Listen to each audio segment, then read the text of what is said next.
Have you ever tried to imagine just how big space really is? Most of us have looked up at the night sky and felt small, but the truth is far more mind-blowing than we can easily grasp. The distances out there are so vast that our everyday sense of size completely breaks down.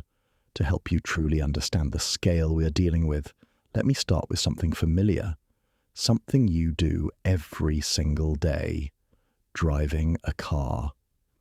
Imagine you get into your car right now and start driving at highway speed, about 100 kilometers per hour without ever stopping.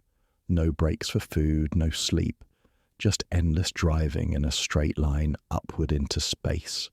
How long would it take you to reach the moon? You might guess a few hours, maybe a day. The answer is 160 days, over 5 months of non-stop driving just to reach our closest neighbor in space. That is almost half a year in your car just to get to the moon. Now think about this.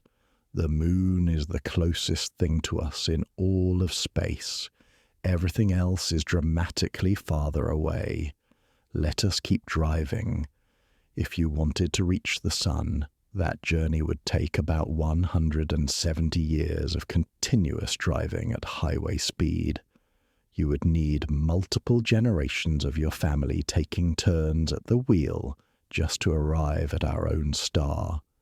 To reach Mars, the planet we dream of colonizing, you would be driving for decades. Jupiter, the largest planet in our solar system, would require centuries of driving, and Neptune, the outermost major planet, would demand thousands of years behind that wheel. These distances are almost impossible for our minds to process, because nothing in our daily lives prepares us for numbers this large. Now here is where it gets truly extraordinary. In 1977, NASA launched a spacecraft called Voyager 1. This probe was not crawling along at highway speeds like our imaginary car. Voyager 1 was traveling at over 38,000 miles per hour, which is about 61,000 kilometers per hour. That is faster than anything humans have ever sent into space that has traveled so far. For 35 years, this tiny spacecraft hurtled through the darkness of space at this incredible speed, never slowing down, never stopping. After more than 3 decades of traveling faster than we can truly comprehend, Voyager 1 finally crossed the boundary of our solar system in 2012. Think about that for a moment. 35 years at 38,000 miles per hour just to exit our own neighborhood in space.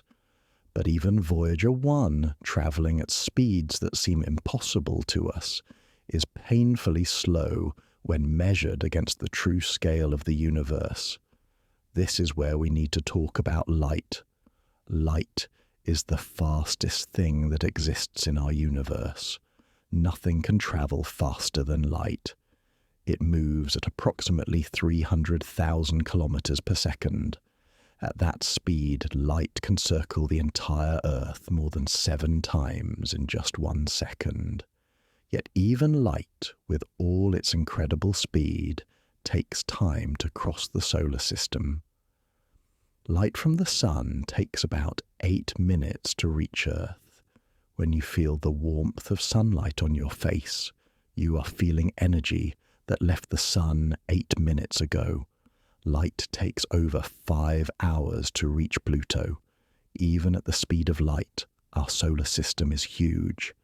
So let us pause and try to truly grasp what we have learned so far. Our solar system, this collection of the sun and its planets, is almost incomprehensibly large. Driving at highway speed, you could not cross it in 100 human lifetimes. Even light itself, the fastest thing in existence, needs hours to traverse it. But now I need to tell you something that will stretch your mind even further. Our solar system is just one tiny speck in something much, much larger called the Milky Way galaxy. The Milky Way is the galaxy we live in, and it is home to somewhere between 200 billion and 400 billion stars. Let me say that again because it is worth letting sink in. Our galaxy contains 300 billion stars, and most of those stars have their own planets orbiting them. Each one of those stars is like our sun, and many of them have their own solar systems with planets, moons, and asteroids. The Milky Way is so vast that if you wanted to cross it travelling at the speed of light, it would take you 100,000 years to get from one side to the other. Remember, light crosses our entire solar system in just hours, but it would need 100,000 years to cross our galaxy. Let me give you an analogy that might help you visualize this scale. Imagine you could shrink our entire solar system down to the size of a quarter, that small coin you can hold between your fingers. On this scale, the sun would be an invisible dot in the center, and Neptune, the farthest planet, would be orbiting at the edge of that quarter.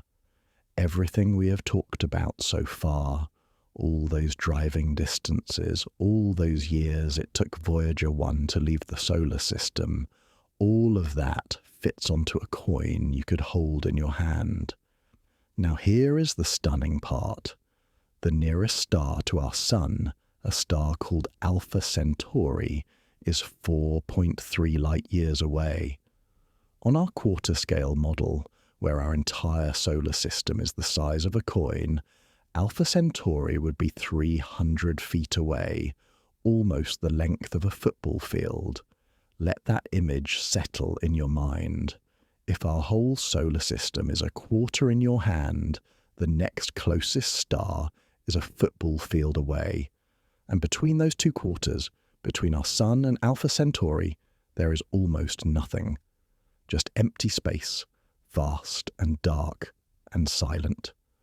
This is the reality of interstellar space, the space between the stars. The distances are so enormous that even thinking about travelling to another star seems almost absurd. With our current technology, it would take tens of thousands of years to reach even the nearest star. We are, for now, trapped on our little quarter, looking out across an ocean of emptiness at other distant quarters, other solar systems, scattered across impossible distances. This is just the beginning of understanding where we are. Our solar system is a quarter. Alpha Centauri is 300 feet away, but there are 300 billion of these quarters scattered across the Milky Way galaxy, spread across a distance so large that light itself needs 100,000 years to cross it.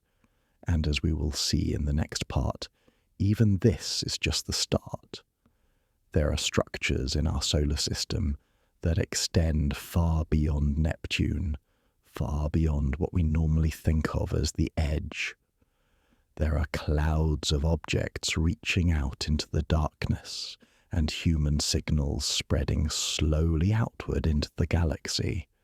The journey to understanding our place in the universe has only just begun, and the scale is about to become even more overwhelming. In the first part, we discovered that our solar system is a quarter, and the nearest star, Alpha Centauri, is 300 feet away on that same scale. But there is something I need to tell you now, something that changes what we think we know about where our solar system ends. The truth is that our solar system does not stop at Neptune. It extends much, much farther into the darkness, reaching out into a region so vast and mysterious that we have never actually seen it with our own eyes. This region is called the Oort cloud, The Oort cloud is a massive spherical shell of icy objects surrounding our entire solar system. These are not planets or moons, but billions, possibly trillions of small frozen bodies, most smaller than 100 kilometers across, left over from the formation of the solar system billions of years ago. They orbit the Sun at distances so extreme that they challenge everything we thought we knew about our cosmic neighborhood. While Neptune orbits the Sun at about 30 astronomical units, which is 30 times the distance from Earth to the Sun, the inner edge of the Oort cloud begins at around 2,000 to 5,000 astronomical units away. Let me repeat that number so you can grasp its significance. 2,000 to 5,000 times farther from the Sun than Earth is. The outer edge of the Oort cloud is even more staggering. It extends somewhere between 50,000 and 100,000 astronomical units from the Sun. At its farthest reaches, the Oort cloud extends approximately 1 light-year from the Sun. Remember from part 1 that light from the Sun takes 8 minutes to reach Earth. But to reach the outer edge of the Oort cloud, that same light would need an entire year of travel. The Oort cloud is 1,000 to 2,000 times larger than the orbit of Neptune.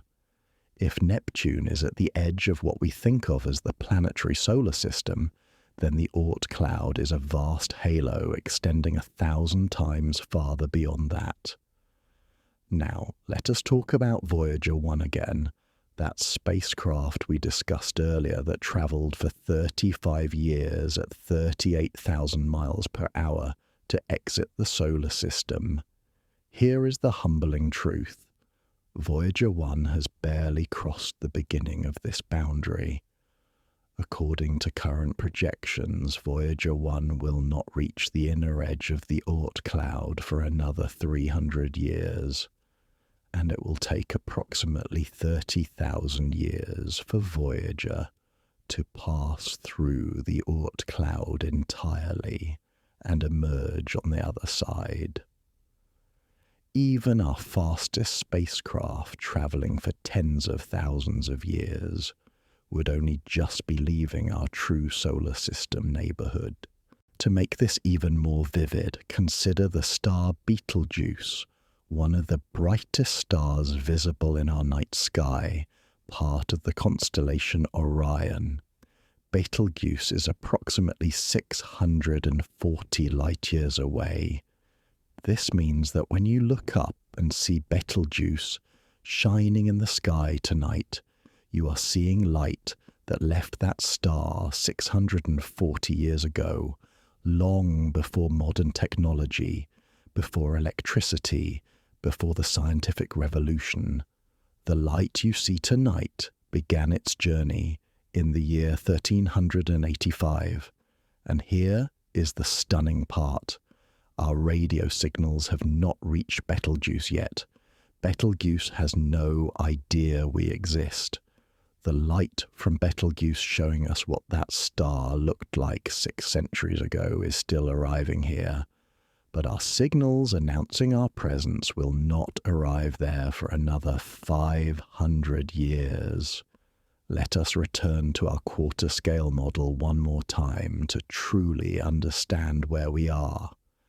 If our solar system, out to Neptune, is the size of a quarter, then the Milky Way galaxy is the size of North America, stretching from coast to coast. And scattered across this continent-sized galaxy are 300 billion other quarters. 300 billion other star systems, each with their own planets, their own moons, their own Oort clouds, reaching out into the darkness. Most of these stars have planets orbiting them. Many of these planets might have conditions suitable for life. And the distances between all these star systems are so vast that even light, travelling for years and decades and centuries, struggles to cross the gaps. We are living on 1/4, on one tiny coin, sitting on the surface of one small planet, orbiting one ordinary star, in a galaxy containing hundreds of billions of other stars. Our fastest spacecraft would take tens of thousands of years to even leave our own Oort cloud, let alone reach another star. Our signals, travelling at the fastest speed possible in this universe, have reached only a microscopic fraction of our own galaxy after more than a century. The scale is almost too large for the human mind to hold, and yet, as overwhelming as this is, we are still only talking about our own galaxy, the Milky Way.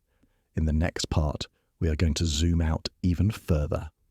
We are going to leave the Milky Way behind and look at the larger structures of the universe, other galaxies, clusters of galaxies, superclusters, and structures so large that the Milky Way itself becomes just one small point of light among trillions of others. The journey is about to become even more breathtaking and even more humbling. We left off standing at the edge of the Milky Way, our home galaxy containing 300 billion stars, spread across 100,000 light-years.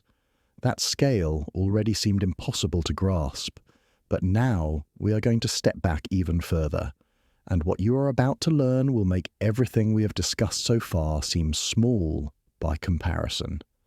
Because the Milky Way galaxy, as vast as it is just one galaxy among countless others.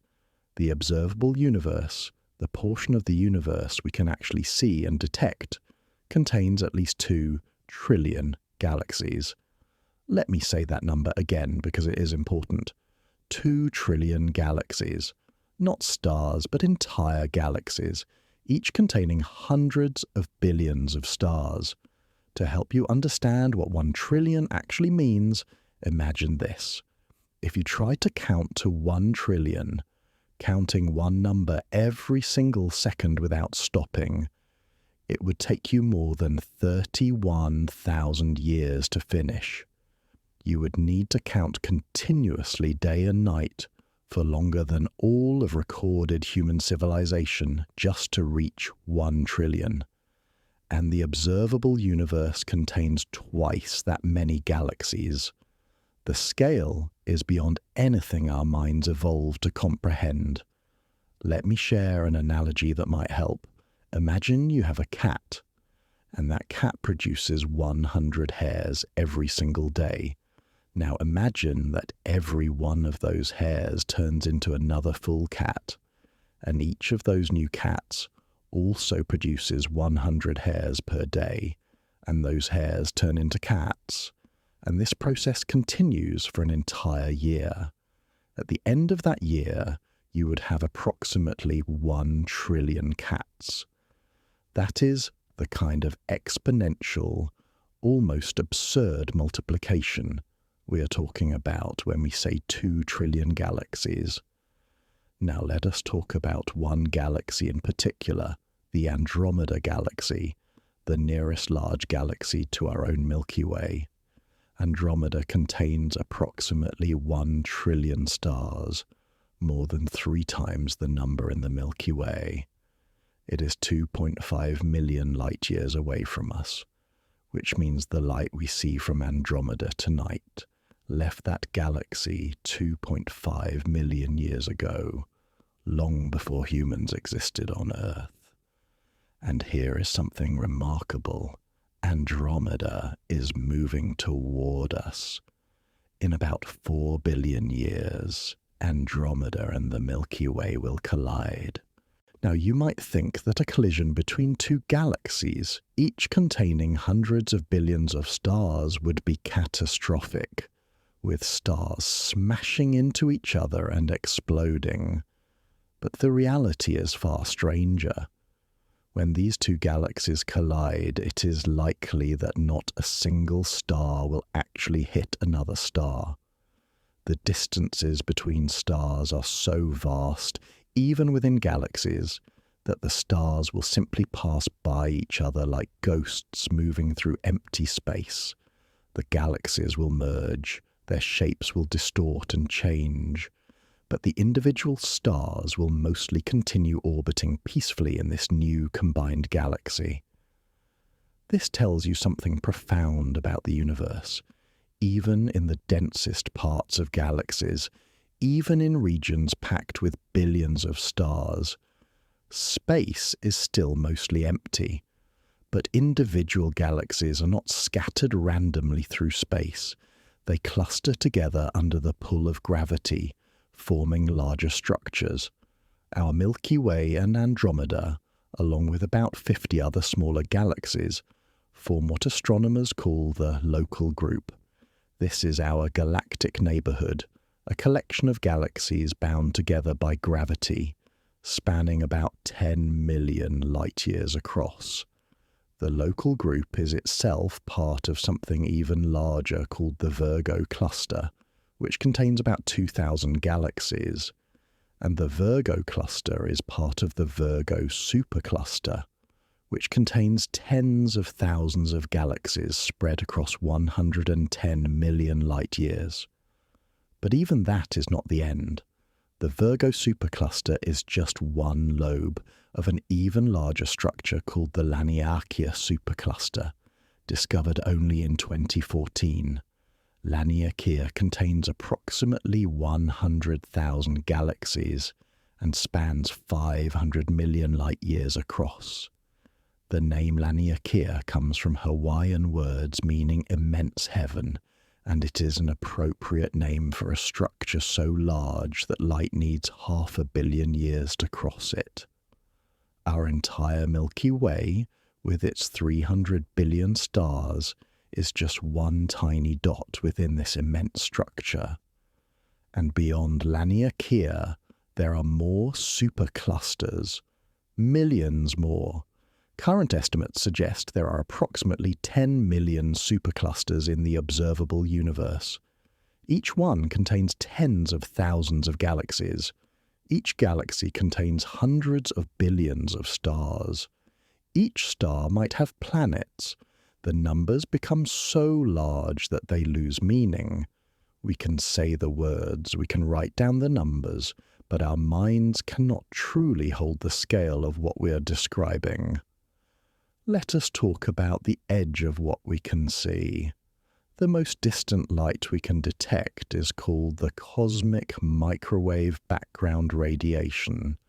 This is light from the very early universe, emitted when the universe was only 380,000 years old, shortly after the Big Bang.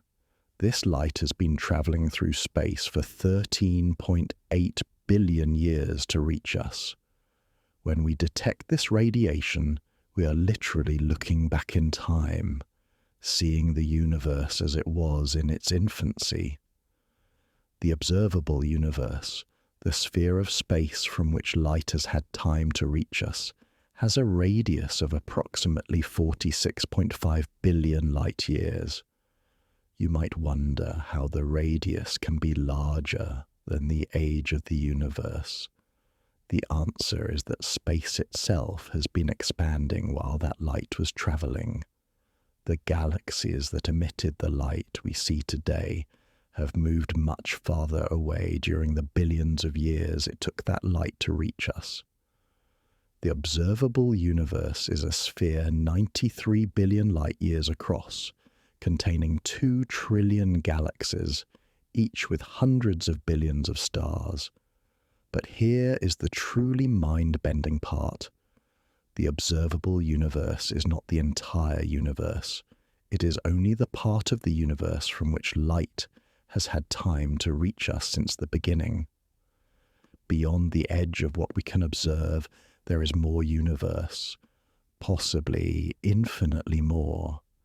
Recent measurements of the curvature of space suggest that the total universe is at least 250 times larger than the observable universe. Some estimates place it at 500 times larger, or even more. The universe we can see, vast beyond comprehension, containing 2 trillion galaxies, might represent only a tiny fraction of what actually exists. Think about that for a moment. Everything we have discussed, from our solar system the size of a quarter, to the Milky Way the size of North America, to the 2 trillion galaxies in the observable universe, all of that might represent less than 1% of reality. The rest is out there, beyond our ability to ever see or detect, because the light from those regions will never reach us. Space is expanding faster than light can cross it, and there are portions of the universe that are forever beyond our reach. In the next part, we are going to shift from talking about the scale of the universe to talking about your place within it. Because after learning about these incomprehensible distances and numbers, you might feel insignificant, like a speck of dust in an uncaring void. But there is another way to look at it, a perspective that changes everything about what it means to be alive in this vast cosmos. After learning about the scale of the universe in the previous 3 parts, you might be feeling a certain way. Maybe you feel overwhelmed, maybe insignificant, maybe even a little bit frightened. When you realize that our entire solar system is the size of a quarter, and the observable universe contains 2 trillion galaxies, it is natural to feel small. It is natural to think that you are just a tiny, meaningless being living on a speck of dust in an incomprehensibly vast and empty cosmos. But what if I told you that this feeling, this sense of separation and insignificance, is based on a misunderstanding? What if there is another way to look at your place in the universe, a perspective that changes everything? There are 2 ways to respond to what we have learned. The first way is to see yourself as separate from the universe, as a small creature living inside a vast machine, insignificant and alone. This is the perspective most of us have been taught. We look up at the stars and think of them as out there, as something separate from us, as objects in space that have nothing to do with our daily lives here on Earth. Under this view, the universe is a cold, dead, mechanical system, and we are just accidents, biological machines that happened to emerge through blind chance on one random planet. But there is a second way to see it, and this perspective is supported by both ancient wisdom and modern science. Under this view, you are not separate from the universe. You are not inside the universe like a passenger inside a vehicle. You are part of the universe. You are an expression of the universe. You are the universe experiencing itself. Let me explain what this means, and why it is not just poetic language, but scientific fact. For centuries we have been taught to think of nature as something separate from ourselves. We talk about going out into nature as if we normally exist somewhere else. We talk about the environment as something around us, something external. We think of our bodies as separate objects, disconnected from the air we breathe and the food we eat and the ground we walk on. This separation between humans and nature is a relatively recent idea in human history, and it is an idea that is fundamentally wrong. We are not separate from nature any more than a wave is separate from the ocean. We are not observers looking at the universe from the outside. We are the universe looking at itself from the inside. Consider this. Every atom in your body, every particle that makes up your cells and your bones and your blood, came from the universe. You are not made of some special human substance that exists apart from the cosmos. You are made of the exact same material as stars and planets and galaxies. In fact, the phrase "we are made of stardust" is not a metaphor. It is literal truth. The carbon atoms that form the backbone of every molecule in your body were created inside stars billions of years ago. The calcium in your bones, the iron in your blood, the oxygen you breathe. All of these elements were forged in the nuclear furnaces of massive stars. Here is how it happened. In the beginning, shortly after the Big Bang, the universe contained only the simplest elements, hydrogen and helium. These elements came together under gravity to form the first generation of stars. Inside those stars, nuclear fusion created heavier elements like carbon, nitrogen, and oxygen. When those massive stars reached the end of their lives, they exploded in supernovas, scattering these newly created elements across space. Some of that stardust eventually came together to form our solar system, our planet, and eventually, you. Every breath you take contains atoms that were once inside a star.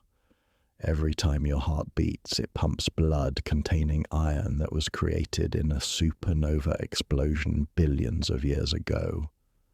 But it goes even deeper than that. Most of your body is made of hydrogen, and hydrogen was not created in stars. Hydrogen atoms were created in the first few minutes after the Big Bang itself. The hydrogen in your body is 13.8 billion years old. You are carrying pieces of the Big Bang inside you right now. You are not just made of stardust. You are made of the universe itself, from its very beginning. Now let me take this even further into modern physics. Quantum theory, one of the most successful scientific theories ever developed, tells us something remarkable about the nature of reality. At the deepest level, everything in the universe is not made of separate particles, but of interconnected fields of energy. The atoms that make up your body are not tiny solid balls. They are patterns of vibration in quantum fields that extend throughout all of space. The boundaries we perceive between objects, between your body and the air around you, between you and the rest of the universe. These boundaries are not fundamental. They are convenient fictions, useful for navigating daily life, but not reflective of the deepest nature of reality. You and I and the Earth and the stars are all part of one continuous, interconnected system. We are like waves on an ocean, temporarily distinct patterns, but never actually separate from the water itself. A wave does not exist apart from the ocean. It is the ocean, temporarily taking a particular form. In the same way, you do not exist apart from the universe. You are the universe, temporarily taking the form of a human being. When you look up at the stars, you are not a separate thing looking at other separate things. You are the universe looking at itself, one part of the cosmos becoming aware of other parts. Think about your own body for a moment. Your body contains trillions of cells.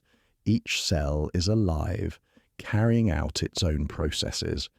Yet you do not think of each cell as a separate being. You understand that all those cells are part of one body, part of you. Now zoom out. The Earth is like a cell in the body of the solar system. The solar system is like a cell in the body of the galaxy. The galaxy is like a cell in the body of the universe. We are not separate individuals floating in empty space. We are organs in a living cosmos, each playing our role in something vastly larger than ourselves. This is not mysticism. This is not religion. This is what modern science is showing us when we look carefully at the evidence. We have been taught to see the universe as dead matter, but what if that is wrong? What if the universe is alive, not in the way a single organism is alive, but in a deeper, more fundamental way? What if consciousness and awareness are not rare accidents that only happen in biological brains, but are basic features of reality itself, woven into the fabric of existence? I'm not saying that stars think like humans or that galaxies have emotions like ours. I am saying that the qualities we associate with life, organization, pattern, creativity, awareness, these might be present at every level of reality, from atoms to galaxies, in ways we are only beginning to understand. We might live on an intelligent planet, orbiting an intelligent star, in an intelligent galaxy, within an intelligent universe. Not intelligent in the narrow human sense, but intelligent in a broader, deeper way that includes and transcends human thought. This perspective changes everything. It means you are not a meaningless accident in an uncaring void. You are an essential part of a vast, interconnected whole. Your existence matters because you are the way the universe knows itself. When you look at a sunset, the universe is appreciating its own beauty. When you feel awe at the night sky, the universe is feeling awe at itself. You are not separate from the cosmos.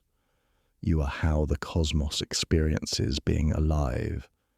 In the next and final part, we will explore what this means for how we live our lives, how we treat each other and our planet, and why changing our worldview from separation to connection might be the most important shift humanity can make. In the previous part, we discovered that you are not separate from the universe, but rather an integral part of it, made of stardust and connected to everything else through the fundamental fabric of reality. Now we need to ask a deeper question, one that challenges everything we think we know. What exactly is life? Where is the line between living and non-living? And what does this tell us about the nature of the universe itself? For most of human history, we thought we had a clear definition of life. Living things grow, reproduce, respond to their environment, and maintain themselves through metabolism. Non-living things like rocks or water or stars do not do these things. The boundary seemed obvious. But the more we have learned, the more this clear line has blurred and dissolved. Viruses sit on the edge between living and non-living, unable to reproduce without hijacking other cells. Fire grows, consumes fuel, reproduces by spreading, and responds to its environment, yet we do not call it alive.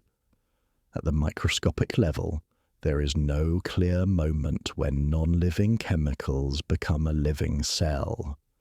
Life emerges gradually from chemistry, without any magical spark that separates the two. The definition of life keeps expanding the more we study it. We once thought only animals were truly alive. Then we recognized that plants are alive too. Then bacteria. Then we discovered that even the Earth itself behaves in many ways like a living organism, regulating its temperature, recycling nutrients, and maintaining conditions suitable for life through complex feedback systems. Some scientists now speak of Gaia theory, the idea that the entire Earth is best understood as a single living system rather than a dead rock with life on its surface. The planet is not just a habitat for life. The planet is alive, and if we keep expanding our perspective, we must ask, what about the solar system? What about the galaxy? What about the universe itself? These structures show organization, patterns, cycles, and self-regulation. They create order out of chaos. They give rise to increasing complexity over time. Are these not qualities we associate with life? Perhaps the problem is not that the universe is dead and only a few special parts of it are alive. Perhaps the problem is our definition. Perhaps life is not a rare exception in a dead universe, but a fundamental property of the universe itself, manifesting at every scale from atoms to galaxies. Consider what modern science is discovering about consciousness. For decades, we assumed consciousness was produced entirely by the brain through classical physics, like a computer running software. But recent experiments are challenging this view. Research published in 2025 found evidence that quantum entanglement can enhance conscious experience and facilitate faster learning in human subjects.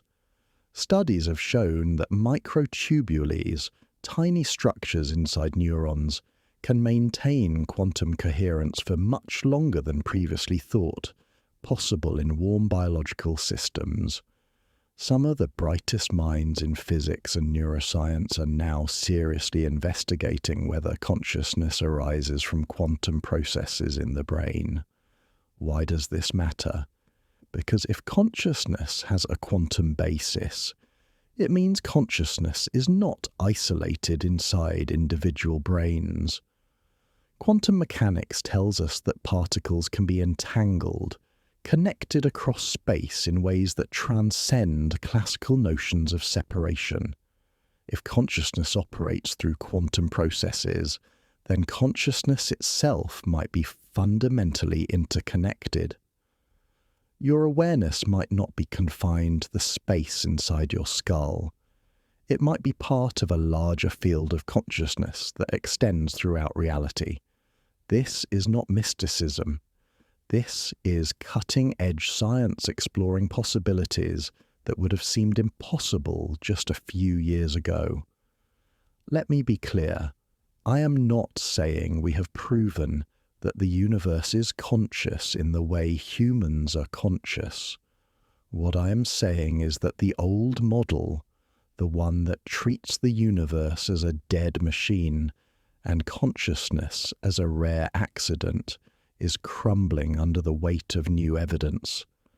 The boundaries we have drawn between living and non-living, between conscious and unconscious, between self and universe. These boundaries are human constructs.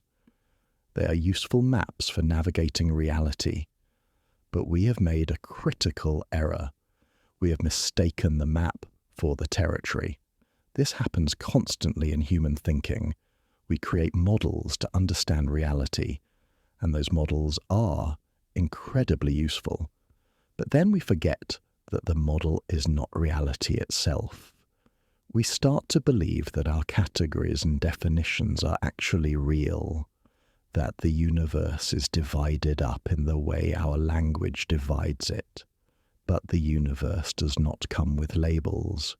The universe does not have clear boundaries between things. Those boundaries are ones we draw because our minds need to simplify complexity in order to function, and that is fine, as long as we remember we are simplifying. The danger comes when we believe our simplified model is the full truth. Here is the worldview most of us inherited. The universe is made of separate objects. These objects follow mechanical laws. Most of the universe is dead matter. Life is rare. Consciousness is even rarer, perhaps unique to humans and a few other animals. We are separate individuals, isolated inside our bodies, surrounded by a world that is fundamentally other than us. Under this worldview, the universe has no purpose, no meaning, no direction. We are accidents, temporary arrangements of atoms that will eventually dissolve back into meaningless dust. But there is another worldview, equally consistent with the evidence, and in many ways better supported by modern science. The universe is not made of separate objects, but of interconnected processes and patterns. These patterns exhibit organization, creativity, and increasing complexity. Life is not rare, but abundant, perhaps universal. Consciousness is not isolated in brains, but is a fundamental feature of reality itself, manifesting in different forms at different levels. We are not separate individuals, but are patterns in a larger living system, like waves in an ocean or cells in a body. The universe has direction toward greater complexity, greater organization, greater awareness. We are not accidents, but are the way the universe knows itself, experiences itself, and creates meaning. Which worldview is correct? Perhaps that is the wrong question. Both are models. Both are simplified maps of a territory too vast and complex for human minds to fully grasp. But here is what we can say with certainty. The worldview we choose has consequences. The worldview of separation has led to enormous suffering. It has led us to treat nature as something to be exploited rather than something we are part of. It has led to loneliness, to a sense of meaninglessness, to the feeling that we are isolated individuals in an uncaring universe. It has created systems where we harm each other and the planet, because we do not see that harming the whole means harming ourselves. The worldview of connection offers something different. It suggests that every part of the universe has value because every part is connected to every other part. It suggests that your life has meaning not because of what you accomplish or acquire, but because you are an essential expression of the cosmos itself. It suggests that caring for the planet is not just practical, but is caring for the larger body we are all part of. It replaces fear with belonging, isolation with connection, meaninglessness with purpose. We may live on an intelligent planet, orbiting an intelligent star, in an intelligent galaxy, within an intelligent universe.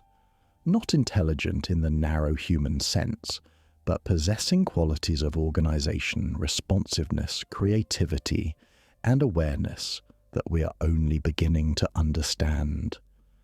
This is not about believing in something without evidence. This is about staying open to possibilities that our old models could not accommodate. This is about recognizing that the universe is stranger, more mysterious, and more wonderful than the mechanical worldview allowed. So what do we do with all this? How does understanding the scale of the universe and our connection to it change how we live? Perhaps it starts with humility, recognizing how little we truly understand. Perhaps it continues with wonder, allowing ourselves to feel awe at the mystery of existence.